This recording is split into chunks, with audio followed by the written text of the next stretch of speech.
आदाब नमस्कार, मैं रिदा खानम। आप देख रहे हैं सियासत टीवी पर साउथ इंडिया एक्सप्रेस। एक नज़र डालते हैं आज के मुख्य समाचार पर।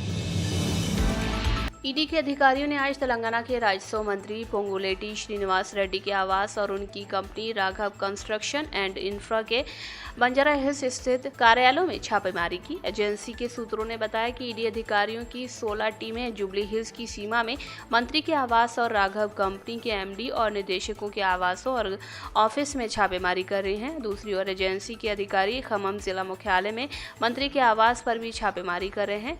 सूत्रों ने बताया कि ईडी के दिल्ली जोनल अधिकारी मंत्री के आवास पर छापेमारी कर रहे हैं और हैदराबाद जोनल अधिकारियों को इस बारे में कोई जानकारी नहीं है। हाल ही में नारायणपेट कोडंगल लिफ्ट सिंचाई परियोजना को हासिल करने वाली राघव कंस्ट्रक्शन के इर्द गिर्द कांग्रेस कार्यकर्ताओं और नेताओं के बीच चर्चा है। सूत्रों ने बताया कि छापेमारी पहले के मुद्दों से संबंधित है, जहां एजेंसी ने विधानसभा चुनाव से पहले छापेमारी की थी। तेलंगाना के मुख्यमंत्री रेवंत रेड्डी ने राज्य भर में सिंचाई परियोजनाओं को प्राथमिकता देने और उसमें तेजी लाने की तत्काल आवश्यकता पर जोर दिया। उन्होंने अधिकारियों को उन परियोजनाओं को सर्वोच्च प्राथमिकता के रूप में चिन्हित करते हुए अगले 6 महीनों के भीतर सिंचाई का पानी पहुंचाने वाली परियोजनाओं को पूरा करने पर ध्यान केंद्रित करने का निर्देश दिया है।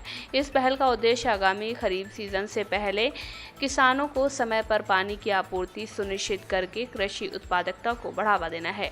एक समीक्षा बैठक के दौरान सीएम रेवंत रेड्डी ने एक निश्चित समय सीमा के भीतर परियोजनाओं को पूरा करने की आवश्यकता पर प्रकाश डाला और इस बात पर जोर दिया कि सालों तक पूरा किए बिना केवल धन आवंटित करने से कोई ठोस लाभ नहीं मिलता है। उन्होंने कहा कि चिन्हित परियोजनाओं में से कम 75% को पूरा करने से अगले फसल सीजन के लिए सिंचाई के तहत क्षेत्र में उल्लेखनीय वृद्धि होगी। Musi river front development project पर काम तेज हो गया है। हैदराबाद, रंगारेड्डी और मेडचल मलकाजगिरी जिलों के अधिकारियों ने मूसी नदी के किनारे और उसके जलग्रहण क्षेत्रों में संरचनाओं का सर्वेक्षण किया, जबकि वहां रहने वाले लोगों ने उन्हें रोकने की कोशिश की। सर्वेक्षण राज्य सरकार के एमआरडीपी को गति देने के प्रयासों का हिस्सा है, जिसका उद्देश्य नदी को संरक्षित करना, पर्यटन को बढ़ावा देना और बाढ़ को रोकना है। केसीआर नगर, रामनाथपुरम और अन्य स्थानों सहित कई स्थानों पर निवासियों ने जोर देकर कहा कि वे अपने घरों को खाली नहीं करेंगे और अपनी संपत्तियों की रक्षा के लिए वे अपनी जान देने के लिए तैयार हैं। उन्होंने दावा किया कि अगर उनके पास वैध पट्टे और दस्तावेज हैं, क्योंकि वे दशकों से इन क्षेत्रों में रह रहे हैं और संपत्ति कर और उपयोगिता बिलों पर भुगतान कर रहे हैं। नारेबाजी को नजरअंदाज करते हुए अधिकारियों ने लाल रंग से अतिक्रमणों को RVX से लेबल किया, जो दर्शाता है कि निवासियों के पुनर्वास के बाद उन्हें ध्वस्त कर दिया जाएगा। अधिकारियों ने निवासियों के आधार संख्या, आयु, जाति और किराएदार की जानकारी सहित विवरण भी एकत्रित किए। बीआरएस के वरिष्ठ नेता टी हरीश राव ने तेलंगाना सरकार से राज्य की ग्राम पंचायतों को 15वें वित्त आयोग द्वारा आवंटित धनराशि तुरंत जारी करने का आह्वान किया है। उन्होंने इस निधियों के विवरण न होने के संबंध में अपनी चिंता व्यक्त की, जिसे उनका मानना है कि ग्रामीण शासन और विकास के लिए हानिकारक है। राव ने इस बात पर प्रकाश डाला कि जहां केंद्र सरकार ने राष्ट्रीय रोजगार गारंटी योजना के लिए 1200 करोड़ रुपए जारी किए हैं, वहीं राज्य सरकार अपने सामग्री घटक के तहत इनमें से 25% धनराशि आवंटित करने में विफल रही है। उन्होंने एक पत्र में डिप्टी सीएम मल्लू भट्टी विक्रमार को संबोधित करते हुए इस स्थिति को सुधारने के लिए तत्काल कार्रवाई करने का आग्रह किया।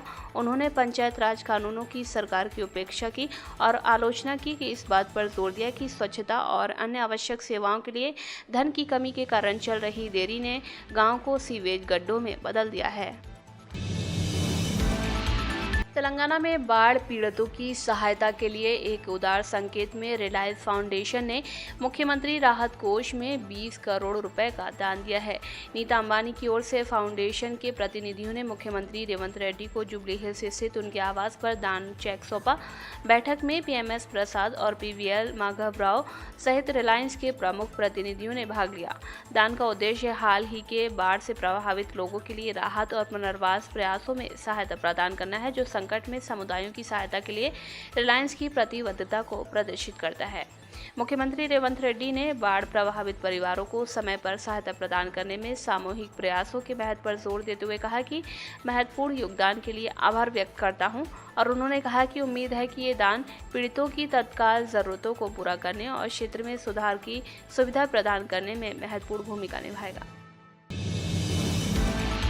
हैदराबाद में प्याज की कीमतें आसमान छू रही हैं, जिससे निवासियों के बजट पर काफ़ी दबाव पड़ रहा है। ठीक एक महीने पहले कीमत 25 से 30 रुपये प्रति किलोग्राम के बीच थी, लेकिन अब ये बढ़कर लगभग 70 रुपये प्रति किलोग्राम हो गई है। इस नाटकीय वृद्धि ने उपभोक्ताओं के बीच चिंताएं बढ़ा दी हैं और कई घरों को अपनी खरीदारी पर पुनर्विचार करने के लिए प्रेरित किया है। तेलंगाना रायतू बाजार के मूल्य चार्ट के मुताबिक प्याज की कीमत वर्तमान में 50 रुपये से 60 रुपये प्रति किलोग्राम के बीच है। हालांकि स्थानीय स्टोर 70 रुपये प्रति किलोग्राम से अधिक कीमत वसूल कर रहे हैं, जिससे कई घरों के लिए प्याज एक महंगी वस्तु बन गई है। कीमतों में भारी बढ़ोतरी के कारण बिक्री की मात्रा में भारी कमी आई है, क्योंकि हैदराबाद के निवासी अपने खर्चों को प्रतिबंधित करने के लिए प्याज की खरीदारी कर रहे हैं। मौसम विभाग ने आज 2 तेलुगु राज्यों में संभावित बारिश की भविष्यवाणी की है, जिसके कारण अधिकारियों को कई जिलों के लिए येलो अलर्ट जारी करना पड़ा है। तेलंगाना और आंध्र प्रदेश दोनों में मौसम में इन बदलावों का अनुभव होने की उम्मीद है, क्योंकि सतही परिसंचरण बारिश में योगदान दे रहा है। जैसे जैसे बारिश का पैटर्न विकसित होता है, ये अनुमान लगाया जाता है कि आदिलाबाद, कोमाराम भीम, मंचिरियल, निर्मल, निजामाबाद, जगतियाल, राजन्ना सिरसिला, करीमनगर, पेदापल्ली, महबूबाबाद, वारंगल और हनुमानकोंडा सहित क्षेत्रों में मध्यम से भारी बारिश हो सकती है। अधिकारियों ने इन क्षेत्रों में गरज और बिजली के साथ 30 से 40 किलोमीटर प्रति घंटे की गति तक चलने वाली तेज हवाओं की संभावना पर प्रकाश डाला है। हैदराबाद के पुलिस आयुक्त सीवी आनंद ने घोषणा की कि धार्मिक जुलूसों में डीजे सिस्टम और पटाखों के इस्तेमाल के संबंध में निर्देशों का उल्लंघन करने वालों के खिलाफ सख्त कानूनी कार्रवाई की जाएगी। त्योहारों के दौरान तेज आवाज में डीजे बजने की बढ़ती शिकायतों के देखते हुए आनंद ने जीएचएमसी आयुक्त अम्रपाली के हैदराबाद कलेक्टर अनुदीप दुरिशेट्टी, प्रदूषण नियंत्रण बोर्ड के अधिकारियों और अन्य राजनीतिक प्रतिनिधियों के साथ गोलमेज बैठक की। गणेश और मिलाद के जो ईद हुए थे उसके दौरान जो नॉइज़ पोल्यूशन हमने देखा है, आवाम उससे बहुत ही बेजार हो गई है। ये इतना बड़े पैमाने पर सब लोग डीजेज लगाना, जैसे पब्स में डांस करते हैं उस तरीके से नाचना रोड्स पर, पब्लिक रोड्स पर, उससे लोग बहुत परेशान हैं। और जो बुज़ुर्ग हैं, जो बड़े उलेमा हैं, ख़वातीन हैं, जो भाई बहन हैं, सब लोग इस पे बहुत ही अपना एक नाराज़गी बताए हैं और ये हमसे दरख्वास्त किए हैं कि आप सब मिलके सिटी पुलिस के तरफ से और आंध्रा के पूर्व मुख्यमंत्री जगन मोहन रेड्डी के पवित्र शहर तिरुमाला की यात्रा की तैयारी के दौरान तिरुपति हवाई अड्डे पर तनाव बढ़ गया। सत्तारूढ़ गठबंधन के नेताओं ने अपना गुस्सा जाहिर किया और जगन की यात्रा के खिलाफ विरोध प्रदर्शन आयोजित कर रहे हैं, जिससे क्षेत्र में तनावपूर्ण माहौल बन गया है। जगन को तिरुमाला में प्रवेश करने से रोकने की अपनी योजना के तहत गठबंधन के नेता पहले ही अलीपीरी में एकत्र हो चुके हैं, जिससे उनके आगमन को रोकने के लिए उनकी दृढ़ संकल्प को बल मिला है। स्थिति के बिगड़ने के जवाब में व्यवस्था और सुरक्षा सुनिश्चित करने के लिए रेनीगुंटा हवाई अड्डे पर सुरक्षा बलों की एक बड़ी तैनाती की गई। अधिकारी ने कहा कि अशांति के बीच कानून और व्यवस्था बनाए रखने को प्राथमिकता देते हुए यदि आवश्यक है तो जगन को वापस भेजने के उपायों पर विचार कर रहे हैं। इन घटनाक्रमों के मद्देनजर तिरुपति तिरुमाला क्षेत्र में अधिनियम की धारा 30 लागू की गई है, जिससे स्थिति को प्रभावी ढंग से प्रबंधित करने में मदद करने के लिए सभी सभाओं और विरोध प्रदर्शनों पर प्रतिबंध लगाया गया है। तिरुपति लड्डू प्रसादम को लेकर विवाद कम होने का नाम नहीं ले रहा है। इसको लेकर आंध्र प्रदेश की राजनीति भी गर्म है। इन सबके बीच आंध्र प्रदेश कांग्रेस प्रमुख वाईएस शर्मिला ने इस मामले को लेकर एक बार फिर से सीबीआई जांच की मांग की है। उन्होंने कहा कि आंध्र प्रदेश में अब धर्म आधारित राजनीति हो रही है, कांग्रेस पार्टी इसे बर्दाश्त नहीं कर सकती। उन्होंने कहा कि कांग्रेस पार्टी शुरू से ही सीबीआई जाँच करने की मांग कर रही है और आज भी हम भारत के मुख्य न्यायाधीश को पत्र लिखकर सुप्रीम कोर्ट से सीबीआई जाँच कराने का आदेश देने के लिए कह रहे हैं, क्योंकि ये भारत के लोगों से जुड़ा मामला है। वाइस शर्मिला ने आगे कहा कि लोगों की भावनाएं आहत हुई हैं, हमें न्याय चाहिए। उन्होंने कहा कि हमने सुप्रीम कोर्ट से कहा है या तो वो सीबीआई जांच का आदेश दे या कम से कम सुप्रीम कोर्ट मुख्यमंत्री द्वारा शुरू की गई एसआईटी जांच की निगरानी करे।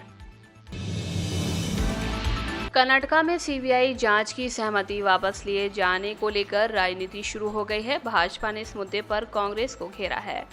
भाजपा ने कहा कि कांग्रेस भ्रष्टाचार की दुकान हो गई है। भाजपा ने कहा कि कर्नाटका के मुख्यमंत्री एक भ्रष्ट व्यक्ति हैं जो खुद को बचाने की कोशिश कर रहे हैं। गौरतलब है कि कर्नाटका की कांग्रेस सरकार ने राज्य में जांच के लिए सीबीआई को दी गई सहमति वापस ले ली है। 10 साल से मोदी जी प्रधानमंत्री है और भाजपा सरकार है, कब मिसयूज किया है, कब किया है? एक सिंगल इंसिडेंट आप बताओ। आज डर गया है, करप्शन किया है, उसके वजह से डर गया है, पूरा कांग्रेस डर गया है। करप्शन के बारे में जांच करेगा तो वो लोग सच है तो प्रामाणिक है तो डरने का जरूरत नहीं। अप्रामाणिक है और करप्ट लोग है, स्वयं सीएम करप्ट है, उसके लिए डर गया है। आपको लगता है इसीलिए वापस लिया? इसीलिए वापस लिया है। नहीं है तो वो लोग प्रामाणिक है तो करप्शन नहीं कर दिए तो सीबीआई का डरने का जरूरत नहीं। क्यों डरा है? वो लोग बहुत करप्ट किया है, करप्ट लोग है, करप्शन चार्जेस उसके ऊपर आया है, उसके लिए डर गया है। जो उद्धव ठाकरे फैक्ट्री के एमपी हो गए ना। साउथ इंडिया एक्सप्रेस में बस इतना ही। मुझे दें इजाजत। बाकी खबरों के लिए बने रहें सियासत टीवी के साथ।